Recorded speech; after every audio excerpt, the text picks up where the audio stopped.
importance of the linkages between our Commonwealth countries, including Canada. The Prime Minister Modi, spoke very eloquently today about the importance of democracy to India, the deep roots that it has here. कि Canadian जो government है, नई liberal government ही है, वो China के और India के बड़े करीब हो रही है, और उन्होंने एक लफ्ज इंट्रोड्यूस कराया, a new type of strategic partnership.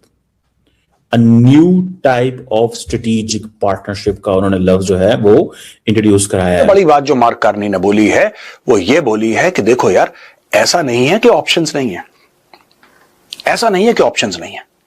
तो उसने अपनी पोजीशन क्लियर कर दी है। भारत के साथ कनाडा की ट्रेड डील साइन होने वाली है।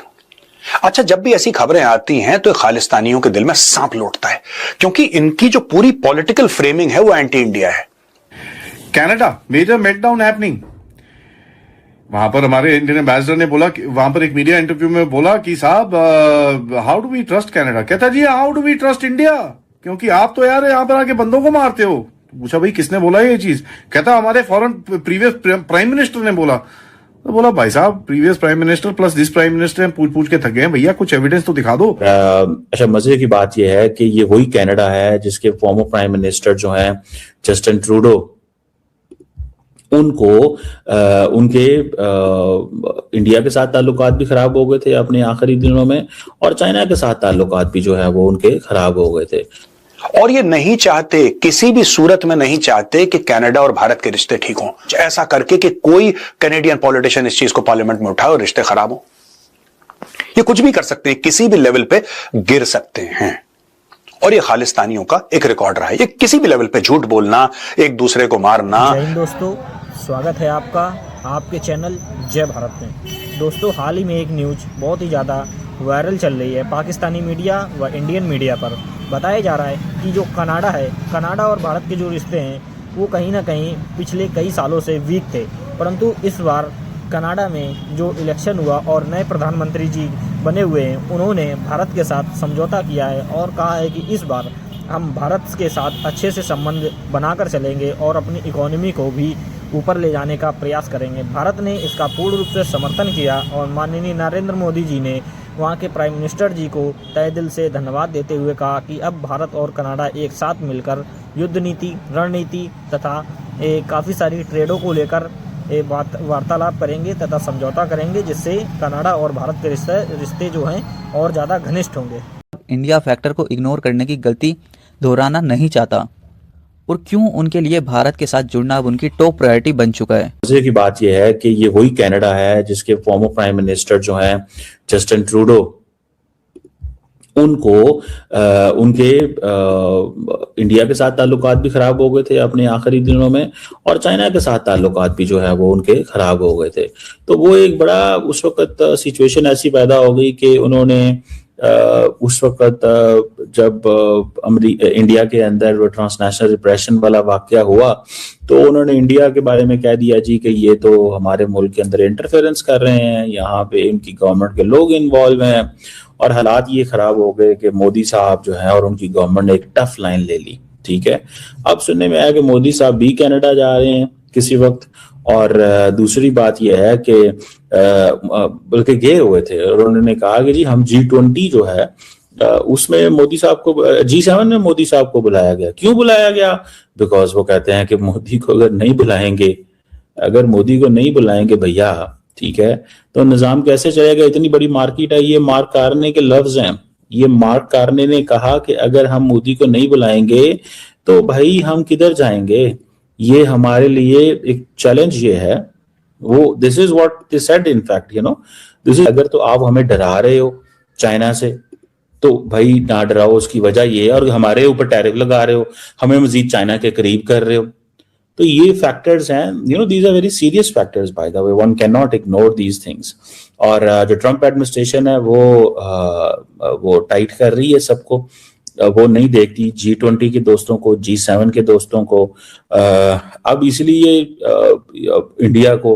तो ये बेसिकली सारे मजबूर हैं, तमाम ममालिक, और मजबूर इसलिए हैं कि वो कहते हैं यार जैसे तैसे भी है, बस अब टाइम गुजारें। ये 4 साल है, अगली दफा नई गवर्नमेंट आ गई, अमेरिका ने हमारे ऊपर टैरिफ लगा दिए तो हमारे लिए फाइनेंशियल प्रॉब्लम्स होगा। और कनाडा जो है उसकी बड़ी मजबूत इकोनॉमिक टाइज हैं अमेरिका के साथ में। जो 75% जो चीजें कनाडा बनाता है वो अमेरिका जाती हैं। बड़ी बात जो मार्क कार्नी ने बोली है वो ये बोली है कि देखो यार, ऐसा नहीं है कि ऑप्शंस नहीं है, ऐसा नहीं है कि ऑप्शंस नहीं है। तो उसने अपनी पोजीशन क्लियर कर दी है भारत के साथ कनाडा की। व्हाट ही सेड, मैं बस रिपीट कर रहा हूं, ये मार्क कार्नी ने कहा। अब वो अमेरिका से ताल्लुकात खराब हो रहे हैं, अमेरिका सबको टाइट कर रहा है, तो वो कह रहे हैं अच्छा अमेरिका अगर टाइट कर रहा है तो फिर क्या करें, अमेरिका सबको अगर टाइट कर रहा है तो क्या करें, ठीक है। और ये पॉइंट जो है, इट मीन्स के all these European countries are opening up with China. तो अमेरिका बेशक कहते रहे कि हमारे इनके साथ बड़ा स्ट्रेटेजिक कंपटीशन है, हम इस मसले में हैं, हम उस मसले में हैं। इंडियंस जो हैं वो जो फ्रेंच हों, कैनेडियंस हो, वो सारे समझ रहे हैं हमें तो काम करने की जरूरत है। अमेरिका भी हम कैसे एतबार करें, वो जो ग्रीनलैंड के ऊपर वो कह रहा है जी ये मुझे दो, नहीं तो चाइना और अमेरिका रशिया के ऊपर कब्जा कर लेंगे, ये मुझे चाहिए।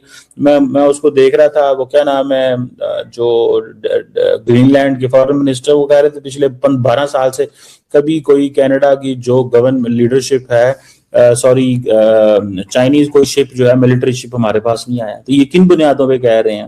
तो ये चीजें जो है बेसिकली ये तमाम वेस्टर्न कंट्रीज कह रहे हैं कि ट्रेड डील साइन होने वाली है। अच्छा, जब भी ऐसी खबरें आती हैं तो खालिस्तानियों के दिल में सांप लौटता है, क्योंकि इनकी जो पूरी पॉलिटिकल फ्रेमिंग है वो एंटी इंडिया है, और ये नहीं चाहते, किसी भी सूरत में नहीं चाहते कि कनाडा और भारत के रिश्ते ठीक हों। तो ये अपने खुद के सगे भाई को खालिस्तान देगा और ये बोल देगा कि इंडिया के रॉकेट एजेंट ने मारी, कुछ ऐसा करके कि कोई कैनेडियन पॉलिटिशियन इस चीज को पार्लियामेंट में उठाए और रिश्ते खराब हो। ये कुछ भी कर सकते हैं, किसी भी लेवल पे गिर सकते हैं, और ये खालिस्तानियों का एक रिकॉर्ड रहा है। ये किसी भी लेवल पे झूठ बोलना, एक दूसरे को मारना, पैसे चोरी करना, ड्रग्स करना। खालिस्तान है क्या आखिर?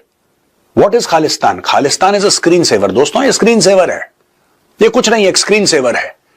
ह्यूमन ट्रैफिकिंग के लिए स्क्रीन सेवर है, ड्रग स्मगलिंग के लिए स्क्रीन सेवर है, कॉन्ट्रैक्ट किलिंग के लिए, हफ्ता वसूली के लिए, ये सारे अवैध कामों के लिए आपको एक स्क्रीन सेवर चाहिए होता है। आपको लोगों को ये चूरन बेचना पड़ता है कि आपका स्ट्रगल पॉलिटिकल है भाई।